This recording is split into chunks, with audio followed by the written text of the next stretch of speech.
Olá pessoal! Nessa aula nós vamos conversar um pouco sobre criação e término de processos. Como nós já vimos na aula anterior, o conceito de processo é muito importante no contexto de sistemas operacionais.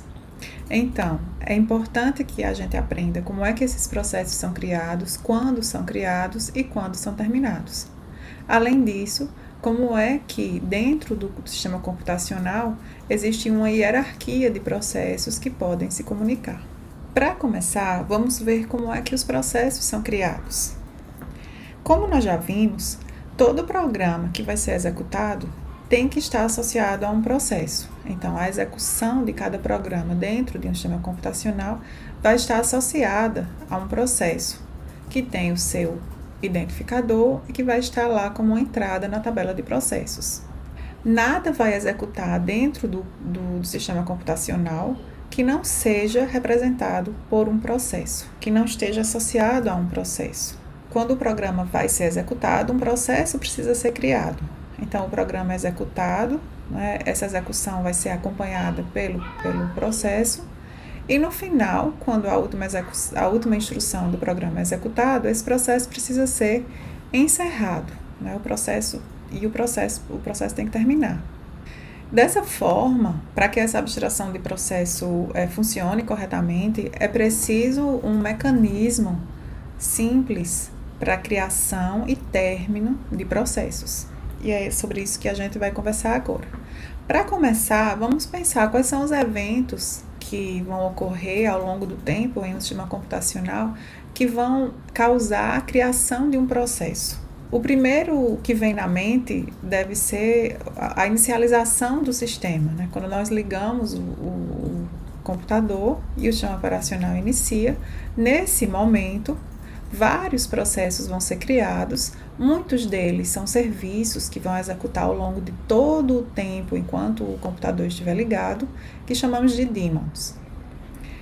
Muitos deles rodam inclusive em background e nós nem sabemos da existência até que a gente venha estudar sistemas operacionais. Quando o sistema operacional é inicializado, né, ele vai prover vários serviços para os usuários e ao longo da execução do sistema operacional, outros processos podem precisar ser criados. Um outro evento que vai causar a criação de um processo é quando um usuário solicita a execução de um programa. Então, como já vimos, para executar um programa, um processo precisa estar acompanhando essa execução e então, nesse momento, um processo precisa ser criado. Vários processos que já foram criados, vários programas que estão em execução associados a vários processos que já foram criados, eles podem solicitar a criação de novos processos, né? Isso fica muito claro, por exemplo, quando a gente fala de servidores. Um servidor web, por exemplo, ele pode criar vários processos para atender às requisições dos clientes. Em todos esses casos, exceto no primeiro, quando o primeiro processo é criado, na hora da inicialização do sistema, todo novo processo sempre é criado por um processo que já existe. Então, por exemplo, nos sistemas Unix existe um processo que é o initd, que termina em d porque ele é um daemon, que vai rodar o tempo todo. Então, existe esse processo que vai ser o pai de quase todos os outros processos. É ele que vai criar quase todos os outros processos. No macOS existe o launch daemon, que vai ser o processo que vai ser o criador de vários outros processos, né? Mas todo processo ele tem o potencial de poder criar um novo processo. E para isso, os sistemas operacionais precisam oferecer uma chamada de sistema em que o sistema operacional será chamado e um novo processo será criado da forma correta. Claro que quando um processo é criado, é preciso estabelecer um identificador para esse processo, é preciso reservar uma entrada na tabela de páginas para esse processo, né? Existe uma série de atividades que precisam ser realizadas quando um processo é criado, e isso deve ser feito pelo sistema operacional da forma correta e da forma eficiente.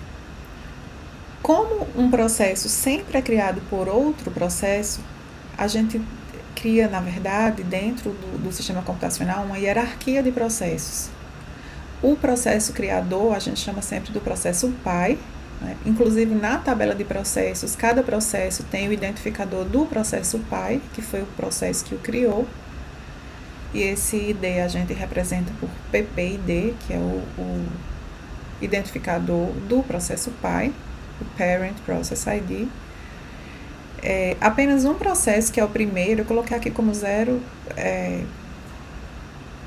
porque geralmente o ID desse processo é o 0. Então, o primeiro processo ele é o único que não vai ter um pai, né? E esse primeiro processo ele vai criar o processo raiz dessa hierarquia de processos.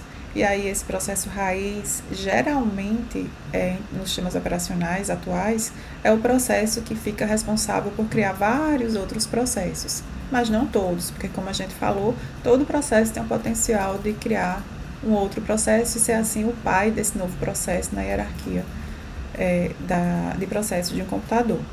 Geralmente, aquela chamada de sistema que cria um processo, ela vai, na verdade, fazer uma cópia exata do pai, do processo pai, mas reservar um espaço de endereçamento distinto para o novo processo, e aí esse novo processo pode receber um novo comando, também através de uma chamada de sistema, para executar um outro programa, diferente do programa que o pai estava executando.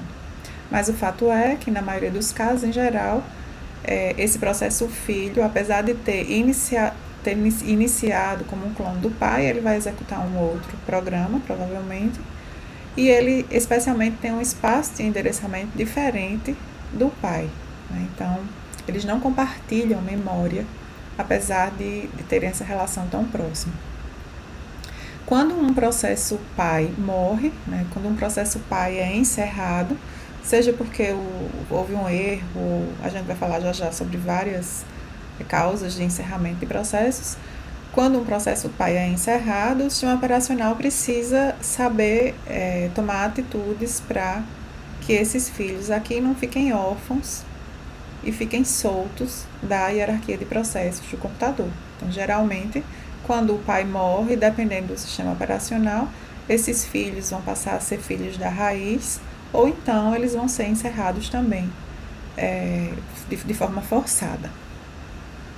E quando é que um processo termina, né? Um processo vai terminar em vários estados diferentes, né? Um processo pode terminar, o ideal é que ele termine porque ele executou uma instrução, então ele precisa terminar, o programa que estava sendo executado foi encerrado e o processo também precisa ser encerrado. Então, o sistema operacional volta a executar para limpar todos os dados associados àquele processo. Por exemplo, remover aquele processo da tabela de página, da tabela de processos.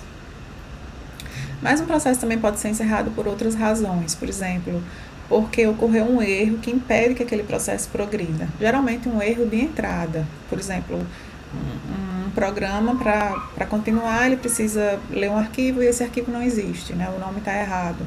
Ou um programa precisa se conectar a um banco de dados, mas essa conexão não foi possível ser estabelecida. Então, o programa pode ser encerrado por essa razão e o processo precisa terminar. Também pode ocorrer por um erro ao longo da execução do próprio programa. Em geral, é um bug, né? Out of memory, muitos arquivos abertos, divisão por zero, enfim, etc. São tipos de erros que podem acontecer e o programa precisa terminar e o processo também precisa terminar. Ou por intervenção humana, o próprio usuário encerrou aquele programa, o próprio SO achou que não fazia mais sentido rodar o programa e encerrou o programa. O programa, nesse caso de ser encerrado por outro programa, ele vai ser encerrado por troca de sinais, né? Os processos conseguem se comunicar uns com os outros através da troca de sinais. Vocês podem até, por exemplo, abrir um processo para brincar, você abre um shell, você abre um terminal, lá você põe para rodar, por exemplo, um navegador que você queira, você põe para rodar, você descobre qual é o identificador desse processo e com o comando kill você consegue mandar sinais para esse processo.